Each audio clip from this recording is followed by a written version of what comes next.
So welcome back. Now, on Thursday, the 3rd of May 2007, in the Portuguese holiday resort of Praia da Luz, 3-year-old Madeleine McCann from Leicester in England disappeared without trace. It has been just over 4 years since she vanished, and since July 2008, no police force anywhere in the world has been actively looking for Madeleine. Yesterday was Madeleine's 8th birthday. I'm joined now by Madeleine's parents, Kate and Jerry McCann. You're both very welcome to the programme. Thanks for coming. I hope it's not an inappropriate question to begin with, but I think just to put a bit of context as to where we are and who you are, you might tell us a little bit about yourselves and, you know, how you met and bring us up to date, just to kind of give us a more human look at you, because we've seen the headlines, we've heard different stories, but tell us a little bit, if you would, about yourselves. And I'll start because you start, Jerry. I think there's a bit of discrepancy in the book here. Okay.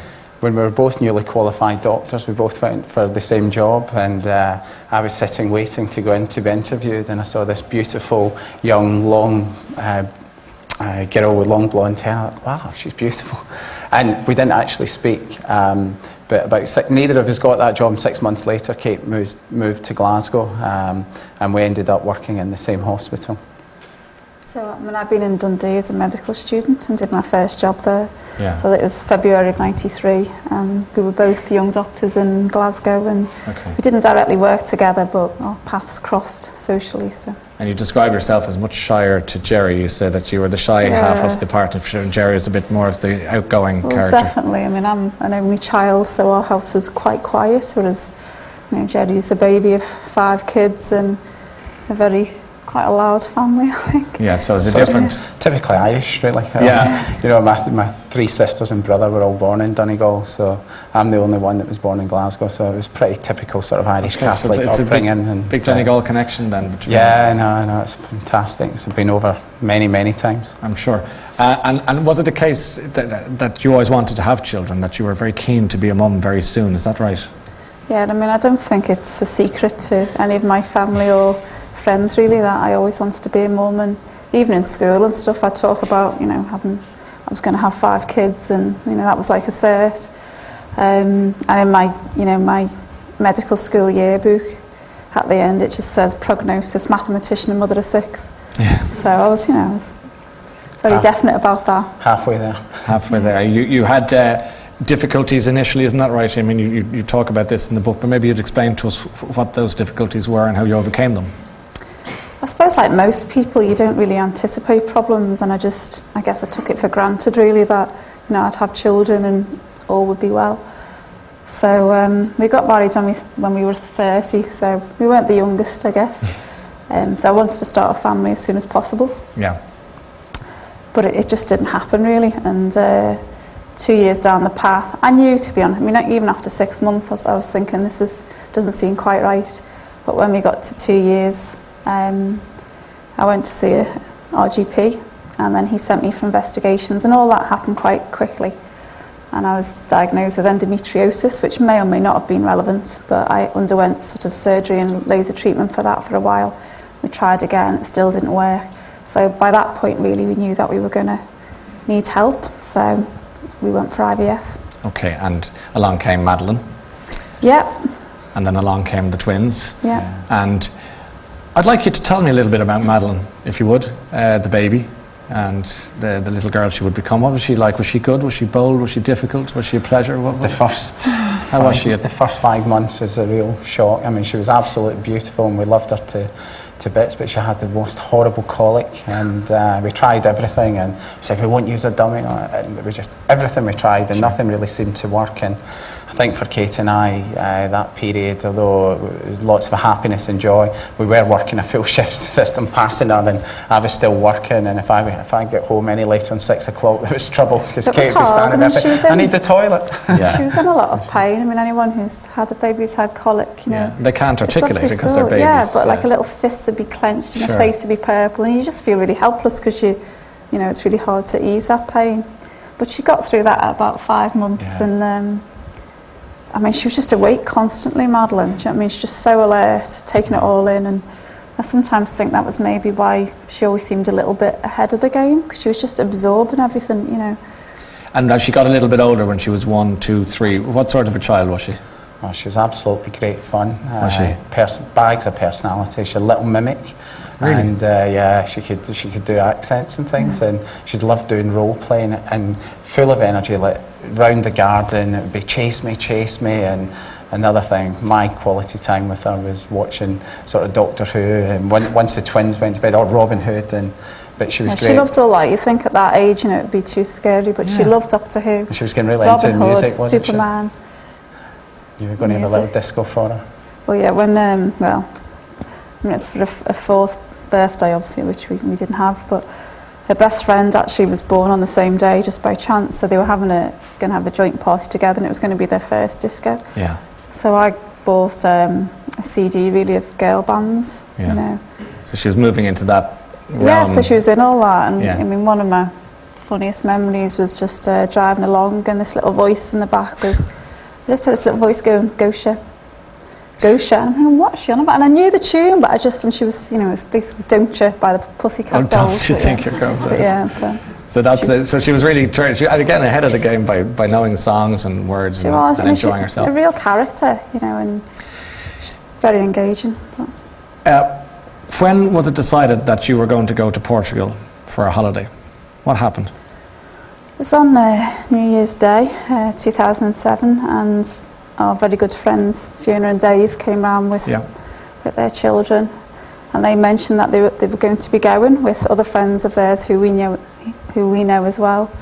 And they said, "Do you fancy it?" And you know, Jerry got the laptop out and was looking at the resort and everything. And Kate and I hadn't been to Mark Warner holiday before, but Dave and Fiona had, and it looked great, and we're quite sporty, and we thought, and it was hard work with the kids, don't get me wrong, we love them and everything, but you felt, well, at least the kids would get a holiday, we'd get to spend time and get to do a little bit of things together as well, and we have always tried to do that, is to keep time for ourselves at some point. So to me it looked great. Kate was a bit more hesitant just about the packing, going with 3 kids, toddlers essentially, and the hassle playing. And I just didn't know. We'd had some really good breaks in Centre Parks, and you know, we'd all loved it. And to me, it just seemed, you know, going on a plane with all your baggage and it's an ordeal. So, I mean, that was all. But you know, I was the one that finally had to be convinced to go, really, and I got, you know, everyone else was very enthusiastic. So. And who did you go with, Kate? Who were your friends on the trip? Were they?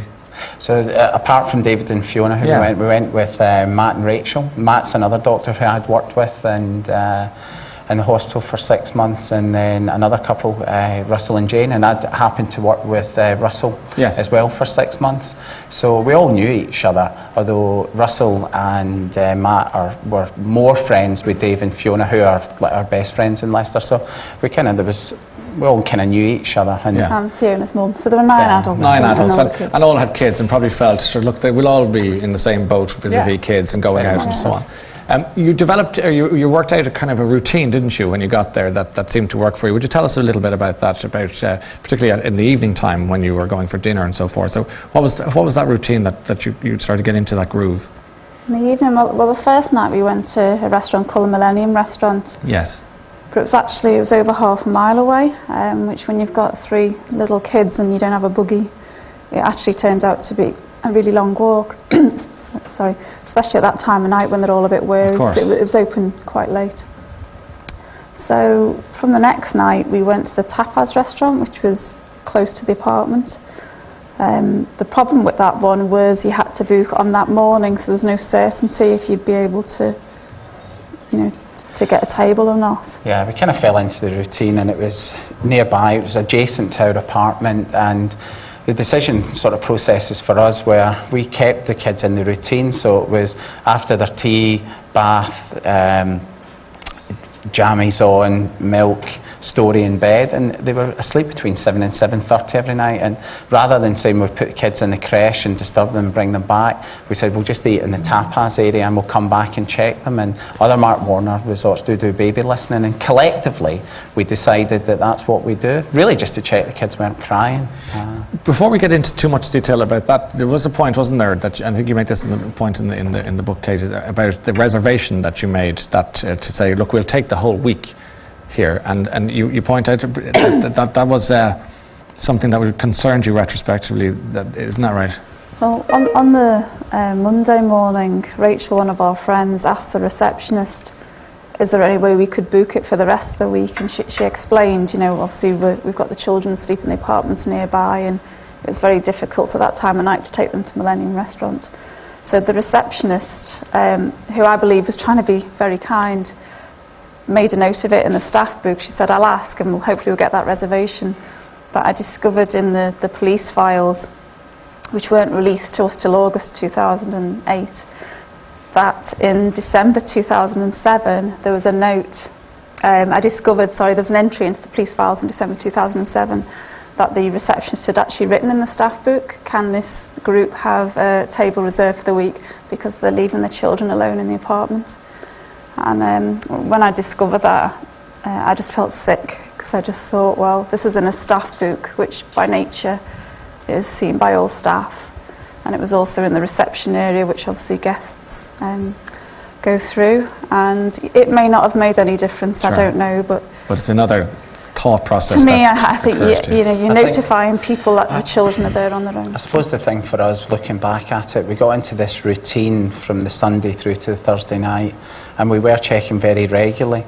And we know whoever took Madeleine, it was a high-risk strategy, and you think someone's been, with hindsight, someone's been watching you and watching your routines, and if they knew the kids were there. So all these little things to us now have taken on a much greater significance. Was there an option to have childminders? Was there an option to have somebody listening in by a reception? Were they options for you in the hotel as a matter of interest? No, there were babysitters, but they were, I think they were limited. But, I mean, to be perfectly honest, we didn't really think we needed to be, but we were so close to the apartment. Yes. I've said this quite a few times. We didn't even consider it, to be honest. That's how safe we felt. I mean, you may have heard that other Mark Warner resorts had what they call a baby listening service. Yes. So one of the staff will go around and listen outside the apartments to see if anyone's crying. Sure.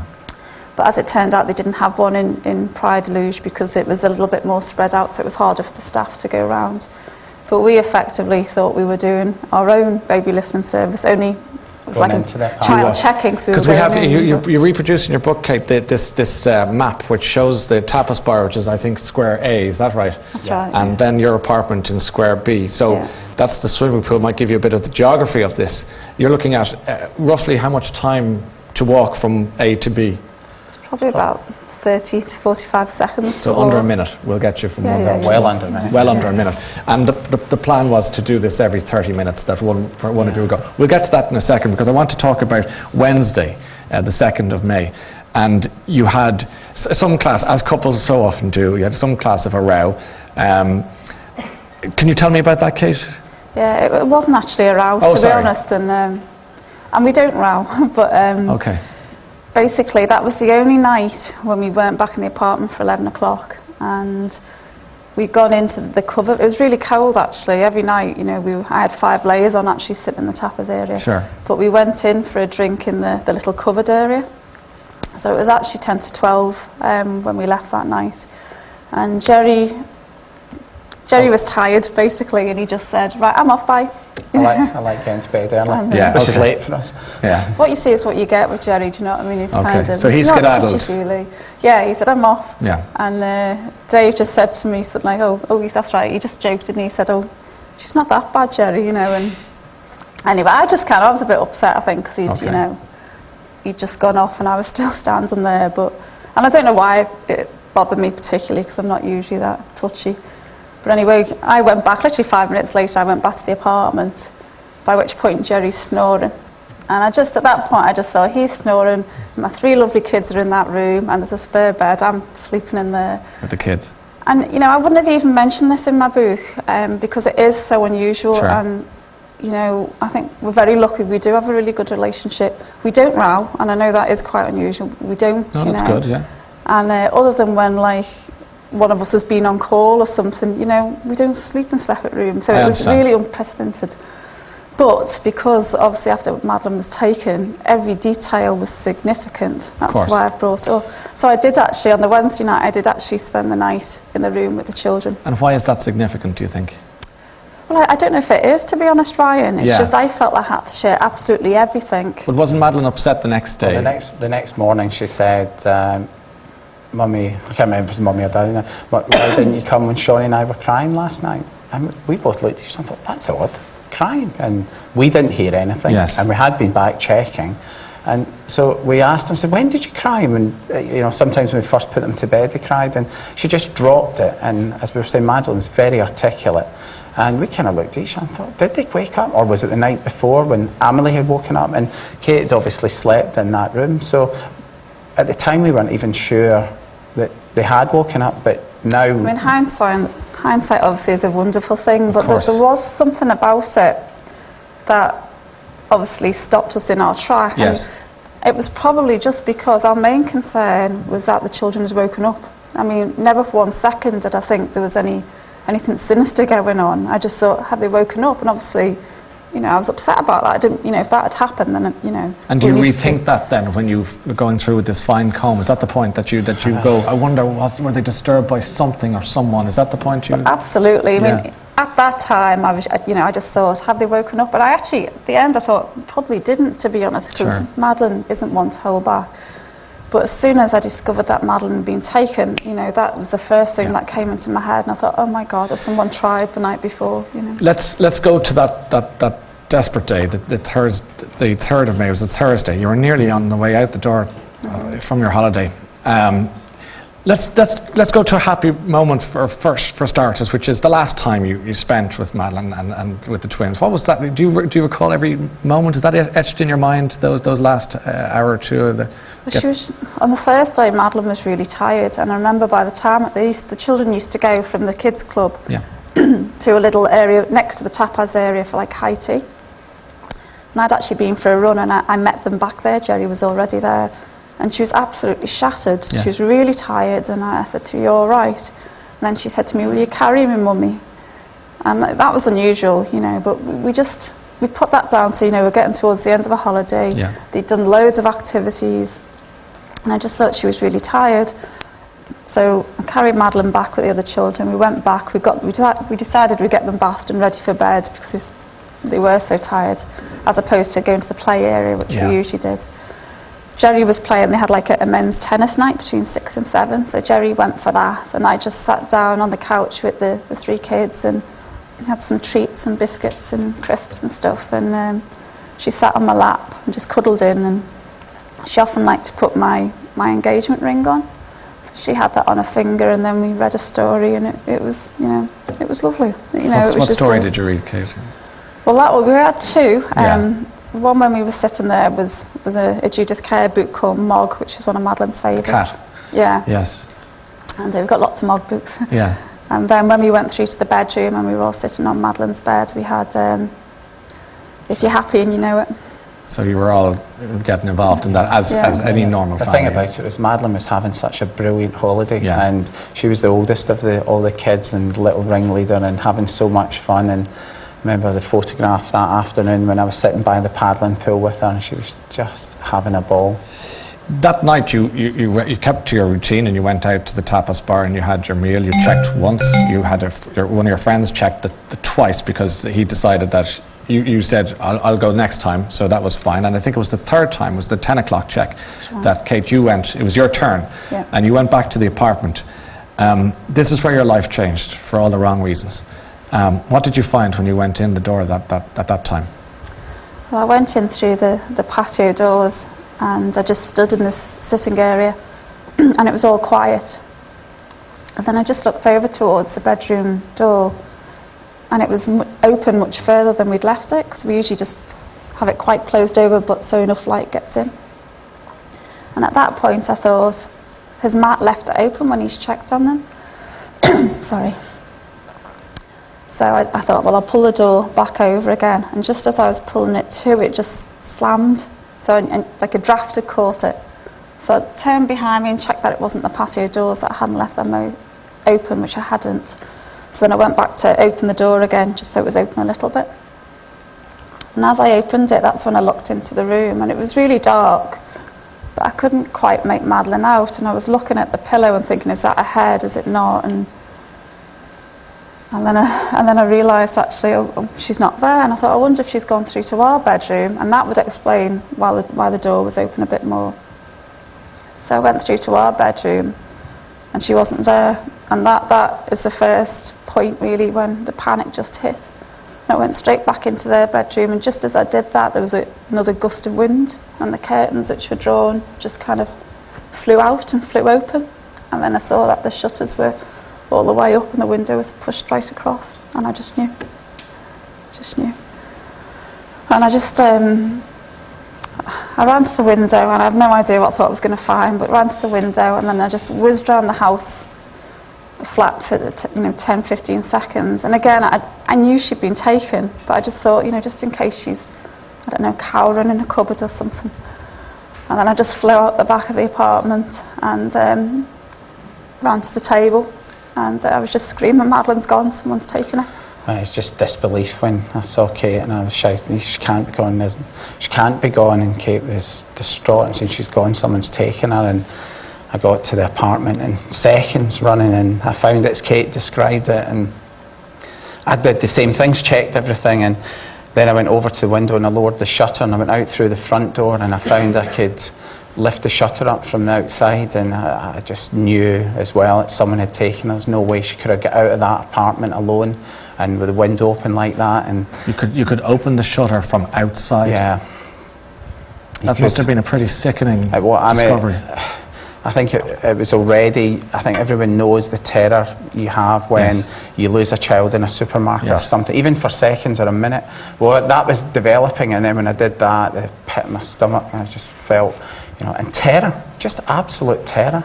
And we started searching right away, so the boys split up, and me and Dave went one way, Matt and Russell went round the immediate blocks and shouting her name, and when we didn't find her, I asked Matt to go down to 24-hour reception and call the police. We didn't even know the emergency number, we didn't speak Portuguese, and then after half an hour the police still hadn't turned up, and we were frantic, absolutely frantic, and asked Matt to go back again. And that's the first time at 22:40, even though it was just after 10 we raised the alert, that was the first time the police logged the call. And then it was another 20 minutes till they came. And then all the language barriers and everything, and then they called the judicial police at midnight, and it was about another hour before they arrived. In the meantime, Mark Warner had organised a search around the vicinity, but every second felt like a minute, and every minute was like an hour in the night. All these opportunities lost through, as you say, translation, and then just pure I think by inability. the time the criminal police arrived, it was almost 4 hours since Madeleine had been taken. 4 hours, Why did you think immediately that she was abducted and hadn't wandered out of the apartment or gone somewhere? Why was that such a gut reaction for you, do you think? Well, there was absolutely no way a 3-year-old could open those shutters and the window. Simple as that. Simple as that. Yeah. And people, obviously people saying, sure, she didn't wander off. I'm saying, well, the shutter was up and the window was open. I'm not lying about that. And even if they want to say theoretically, she wandered out the back of the apartment, then you're basically saying a 3-year-old has opened the long curtains, closed them behind her, opened the patio doors, closed them behind her, opened the gate at the top of the stairs, closed that behind her. With the child lock. And done the same at the bottom. It's just not, it's not possible. When the world's press descended at the resort, and I can't begin to imagine what you were going through, and yet you wanted them, because you kind of needed them there to highlight the cause. And then I think though the immediate reaction when we got back from the police station was shock at the number that had turned up. And I want to make it clear, we didn't actually call the media, and although we had the debate overnight when nothing seemed to be happening, but other people had called the media. Rachel had called a friend from BBC and friends at home who we'd been spoken to, and we'd alerted the British consul, and we're saying nothing's been done. Just remember, we were ringing people at home, just screaming, Frantic. just full of fear, and saying, please help us. And pray. We felt so helpless. We were on our knees. But the media, my immediate reaction was, I thought about media intrusion and the distress that everything we had. But at the same time, something was kicking in, saying, we've got to appeal for information. what happened when, were you aware that people were saying, oh, look at Kate McCann, she's very cold. And I saw her laugh there one day. I think Jerry smiled one day. She was jogging. She mustn't care. You were accused of many things. They sedated the children. Later on, they suggested that you may have had a part in the disappearance, even the murder of Madeleine. You were accused of everything. You had the book thrown at you. What do you do when that's happening to you? It's a terrible situation, actually. Apart from your daughter going missing, the other thing that we need to mention is that we were told explicitly that we couldn't talk about detail of the actual investigation. Did that make you seem evasive then? No, but under judicial secrecy. Yes. And the police weren't allowed to talk, and then we were getting all these leaks and then lies and smears and misinformation that was put out, and it was almost impossible to combat it because we weren't actually allowed to say anything, and no one was actually releasing. So there was one and I strongly feel it was a strategic approach to, because of the media attention and pressure from the UK particularly. The Portuguese were under a lot of pressure, and after the first day or two they did try hard, but I think that pressure started to make them feel that this had to go away. I think, we know obviously there's been a lot of criticism of the Portuguese police, and obviously I've talked about it in my book. But we got over the first 24, 48 hours when opportunities were missed, like forensics, for example, and roadblocks and blah, blah, blah. And then after that, we did actually feel that we were getting as good a search as we could get in Portugal with the systems that were in place. Yes. And we did have, obviously, assistance from the British police. And we did actually feel that we were developing a relationship with the police, which was unusual because of the judicial secrecy laws. So we did actually get to meet every sort of 10 days to 2 weeks, which is a lot, to be honest. When your child's missing, that's a really long time to wait for a snippet of information, but it was better than nothing. And when the Portuguese police decided that this word that became common parlance for people who didn't know before, including myself, aguidos, suspects, why do you think they decided you were suspects? Because there was all talk of sniffer dogs and blood being found and DNA being found in the boot of the car and all the rented car and so on. Why do you think that they took you in? We felt strongly that we had already been eliminated, just with the circumstances that we were there, the timings, we were in a group, etc., and we'd given our statements. But I think it was the pressure on them, and when the dogs came, which was actually something that happened at our request, because we wanted a more thorough search, and the National Police Improvement Agency recommended these dogs.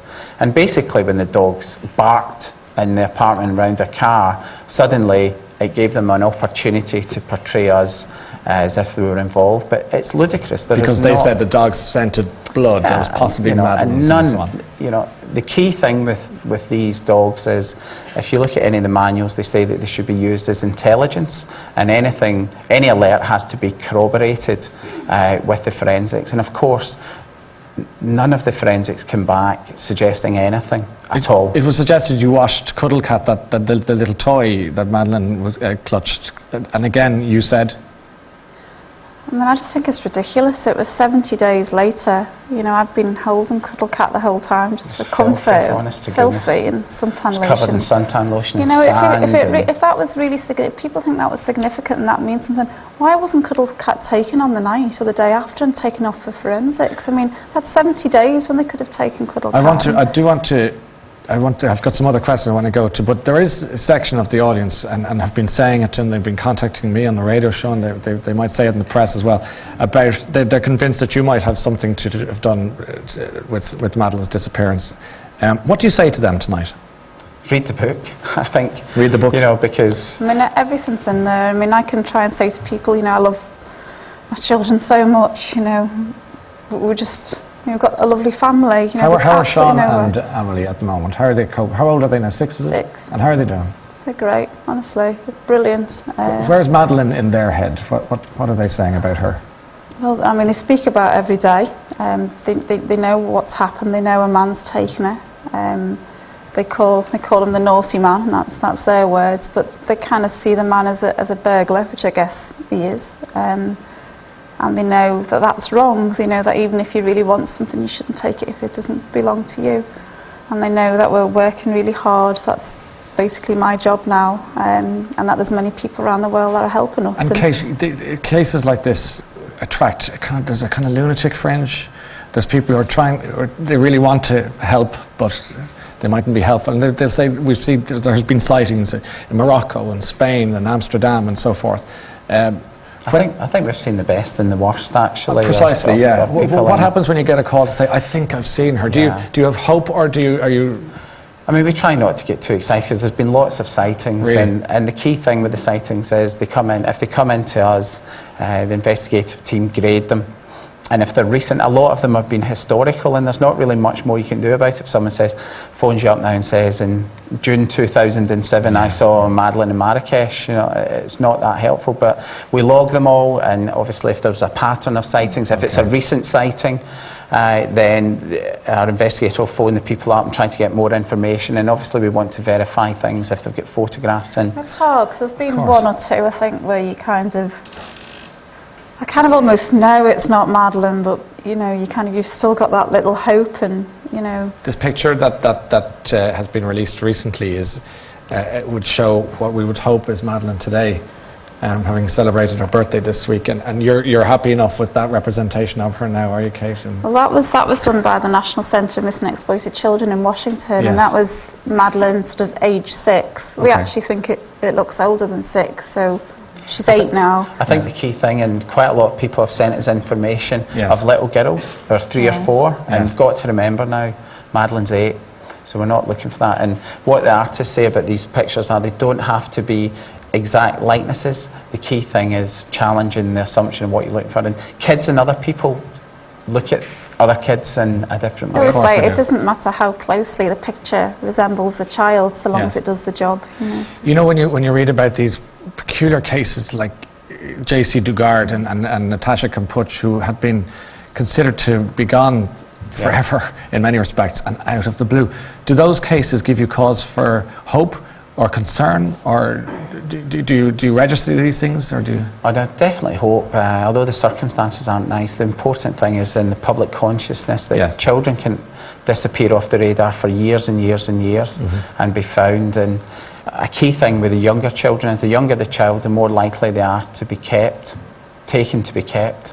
So it is important, and people need to be aware, and the public can play a big role in this. Can I ask you a tough question about where you're at in your heads vis-a-vis things like guilt? Does that plague you, or have you moved away from that emotion and sentiment, Kate? I think I've moved on a bit from where I was. There's no doubt that we'll always bitterly regret our decision that night, the way we were leaving the children and checking on them. And in the early weeks, months, even years, to be honest, I used to just persecute myself over it. And if you could put yourself in your child's place, you'd do it in a second. Is Madeleine alive, Jerry? Well, I think the key thing for us, there's absolutely nothing to suggest that she isn't. And as parents, I don't think any parent could give up their child without having concrete evidence that they weren't alive. So in our mind, Madeleine's alive and out there and waiting to be found. And Kate, will you see her again? I certainly feel that. I don't feel like this is the end at all. As Jerry just said, there's no evidence. There's been several searches. There's been a search by experts from Britain, and nothing was turned up. These cases of missing children, again, in just incredible situations that you'd never believe. It's just a desperate story, and our thoughts are with you. We can't wish you anything but good luck in your ongoing search. You've written this book. It's not easy for you to come on and talk about this story this evening, I should say, and a lot of people wish you well in this country. I can say that to you. Can we thank everyone in Ireland? The support we've had has been... It's been out of this world, honestly. Absolutely remarkable. I think half our mails come from Ireland, and that's really what's kept us going. It's the support. Kate and Jerry McCann, ladies and gentlemen.